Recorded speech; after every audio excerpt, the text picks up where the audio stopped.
ಮತ್ತು ರಾಯಚೂರು ರಸ್ತೆಯಲ್ಲಿ ನಮ್ಮ ನರಹರಿ ತೀರ್ಥ ವಸತಿ ಗೃಹದ ಪಕ್ಕದಲ್ಲಿ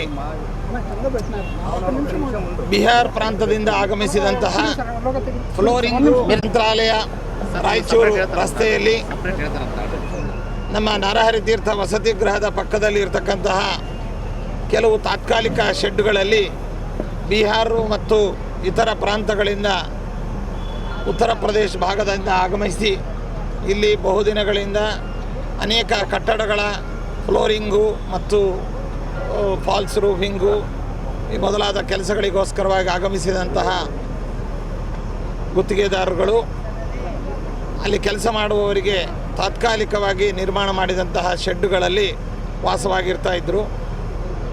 ಬಿಸಿಲಿನ ತಾಪದಿಂದ ಅಲ್ಲಿ ತಾತ್ಕಾಲಿಕ ಶೆಡ್ಡುಗಳಲ್ಲಿ ಇರಿಸಿ ಅವರು ಉಪಯೋಗಿಸ್ತಾ ಇದ್ದಂತಹ ಚಿಕ್ಕ ಚಿಕ್ಕ ಗ್ಯಾಸಿನ ಸಿಲಿಂಡರ್ಗಳು ಮತ್ತಿತರ ವಸ್ತುಗಳು ಈ ಬಿಸಿಲಿನ ತಾಪದಿಂದ ಹತ್ತಿ ಉರಿದು ಅಲ್ಲಿರುವಂಥ ಚಿಕ್ಕ ಚಿಕ್ಕ ಸಿಲಿಂಡರ್ಗಳು ಸುಮಾರಾಗಿ 2-3 ಸಿಲಿಂಡರ್ಗಳು ಅಲ್ಲಲ್ಲೇ ಅದು ಬರೆಸ್ಟ್ ಆಗಿಲ್ಲಕ್ಕೆ ದೊಡ್ಡ ಸಿಲಿಂಡರನ್ನು ಕೂಡ ತಕ್ಷಣದಲ್ಲೇ ಅದನ್ನು ಪಕ್ಕಕ್ಕೆ ಸರಿಸಿ ಆ ಅನಾಹುತವನ್ನು ತಡೆದಿರುವಂತಹದ್ದು ಇಲ್ಲಿ ನಡೆದಿದೆ.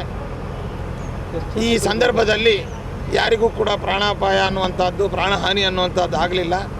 ತಕ್ಷಣದಲ್ಲೇ ಇದರ ಮಾಹಿತಿ ಬಂದ ಕೂಡಲೇ ನಮ್ಮ ಸ್ಥಾನಿಕ circle inspector, police sub inspector ಮತ್ತಿತರ ಪೊಲೀಸ್ ಸಿಬ್ಬಂದಿಗಳು ಮತ್ತು ಎಲೆಕ್ಟ್ರಿಕ್ ಡಿಪಾರ್ಟ್ಮೆಂಟ್ನವರು, ಅದೇ ರೀತಿಯಾಗಿ ನಮ್ಮ ಫೈರ್ ಡಿಪಾರ್ಟ್ಮೆಂಟ್ನವರು ಕೂಡಲೇ ಬಂದು ಸ್ಪಂದಿಸಿ ಇಲ್ಲಿ ಮುಂದಾಗುವಂಥ ಅನಾಹುತಗಳನ್ನೆಲ್ಲವನ್ನು ಕೂಡ ನಿಯಂತ್ರಿಸಿ ಸಮರ್ಥವಾಗಿ ಇದನ್ನು ನಿಯಂತ್ರಣಕ್ಕೆ ತಂದಿದ್ದಾರೆ.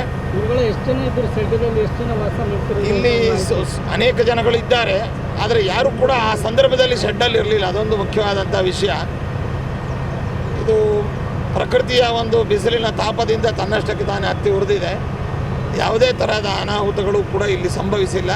ಏನು ವಸ್ತುಗಳು ಮತ್ತು ಅಲ್ಲಿ ಅವರಿಗೆ ಅವರ ಬಟ್ಟೆ ಬರೆ ದವಸ ಧಾನ್ಯಗಳು ಇವುಗಳು ಹಾಳಾಗಿದೆ.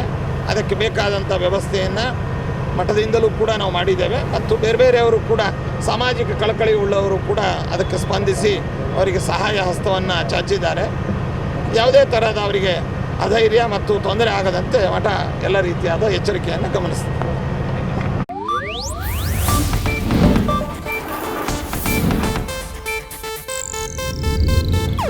ಇದು ಏಷ್ಯಾನೆಟ್ ನ್ಯೂಸ್ ನೆಟ್ವರ್ಕ್ ಪ್ರಸ್ತುತಿ.